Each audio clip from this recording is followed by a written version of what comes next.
Imagine करें कि आप एक स्टेबल जॉब में हैं, आपकी लाइफ बिल्कुल स्मूथ एंड सिक्योर चल रही है, पर अचानक से किसी कारण से आपकी जॉब चली जाती है। आपके माथे पर आते हैं बिल्स, ईएमआई और कोई फाइनेंशियल बैकअप ना हो। अक्षय कुमार जैसे सेलिब्रिटी बोलते हैं कि फाइनेंशियल स्टेबिलिटी के लिए सबसे पहला स्टेप है इमरजेंसी फंड। इस वीडियो में हम समझेंगे कि इमरजेंसी फंड क्या होता है, कितना होना चाहिए और क्यों ये सबके लिए जरूरी है। Secure today, build tomorrow, live stress free. आपसे एक सवाल, क्या इमरजेंसी फंड के लिए फिक्स डिपॉजिट एक अच्छा ऑप्शन है? क्या इमरजेंसी फंड के लिए हेल्थ इंश्योरेंस काफी है? और इमरजेंसी फंड कैसे बिल्ड करें जब आपके पास सेविंग्स लिमिटेड हो? अगर इन सब सवालों का जवाब आपको नहीं पता तो ये वीडियो जरूर देखें।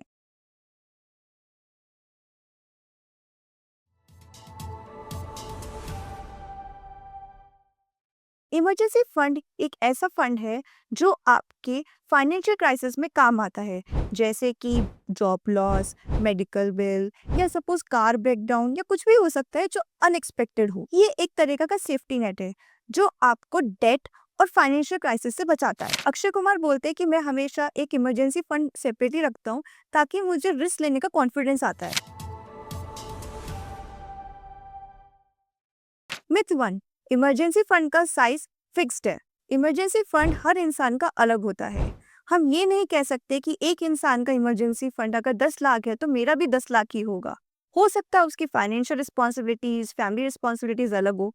ये भी हो सकता है कि वो अकेला हो घर में कमाने वाला, जबकि मेरे घर के अंदर 2 लोग कमा रहे हैं या 3 लोग कमा रहे हैं। तो सबका जो इमरजेंसी फंड का कॉर्पस है वो अलग अलग तरीके से डिफाइन होता है। Health insurance is enough. काफी लोग सोचते हैं कि अगर मैंने मेडिकल इंश्योरेंस ले लिया है तो कोई भी इमरजेंसी होगी मैं तो तैयार हूँ।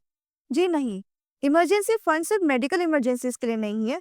अगर कोई जॉब लॉस हो जाए या कोई और आपत्ति पड़ जाए तब उस सिचुएशन के लिए भी इमरजेंसी फंड काम आता है। मिथ 4, लिमिटेड सेविंग्स के साथ इमरजेंसी कॉर्पस नहीं बनाया जा सकता। अगर आप अपनी इन्वेस्टमेंट्स में रेगुलर हैं, जैसे कि आप एसआईपी करवाते हैं हर महीने या कंसिस्टेंट इन्वेस्टमेंट्स करते हैं, तो आप एक बड़ा कॉर्पस इकट्ठा कर सकते हैं जो कि आपकी इमरजेंसी में काम आएगा।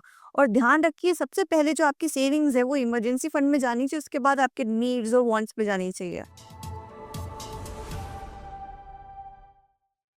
आपका इमरजेंसी फंड कम से कम 3 से 6 महीने के खर्चे उठा पाए उतना इमरजेंसी फंड होना चाहिए। अगर आप अकेले अर्नर हैं, यानी घर में और कोई कमाने वाला नहीं है, तो कम से कम ये 9 से 12 महीने का आपके पास राशन पानी यानी एक्सपेंसेस का खर्चा होना चाहिए। फॉर एग्जाम्पल, अगर आपका मंथली एक्सपेंस है 40,000 का, तो आपका इमरजेंसी कॉर्पस बनेगा 1.2 लाख से लेकर 2.5 लाख तक के बीच में। बेस्ट ऑप्शन है हाई यील्ड सेविंग अकाउंट्स, जैसे कि हो गए लिक्विड और इंस्टेंटली एक्सेसिबल हो।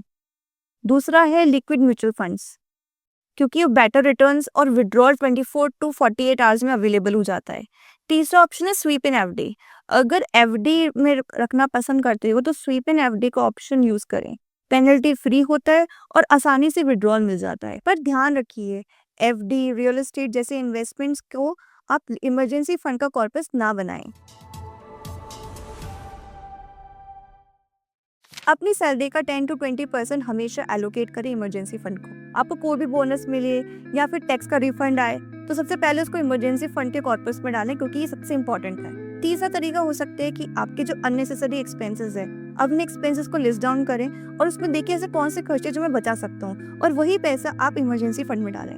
आप इमरजेंसी फंड के लिए लिक्विड म्यूचुअल फंड्स में डाल सकते हैं पैसा। इसके 2 फायदे हैं। पहला फायदा ये है कि जब भी आप लिक्विड म्यूचुअल फंड्स में डालेंगे तो आपका एक डिसिप्लिन बन गया कि हर महीने मुझे इमरजेंसी फंड में तो पैसा डालना ही डालना है। दूसरी बात, इसके रिटर्न्स बहुत स्टेबल होते हैं और इसके एक्सपेंस रेशियो भी कम होता है, तो अगर आप अचानक से निकालना भी चाहें पैसे तो भी आपको ज़्यादा लॉस नहीं होगा, इसमें अच्छा रिटर्न मिलेगा एज कम्पेयर टू एफडी। अगर आपको लगता है कि रिटायरमेंट प्लानिंग कॉम्प्लिकेटेड है तो आप डिस्क्रिप्शन बॉक्स में दिए गए कैलकुलेटर को यूज करके अपना कॉर्पस कैलकुलेट कर सकते हैं। और आपको 1-to-1 एडवाइस चाहिए तो प्लीज डिस्क्रिप्शन बॉक्स में जाके चेक करें और हमें से कनेक्ट करें। Retirement planning made simple with Harshita. See you next time. Till then, bye bye.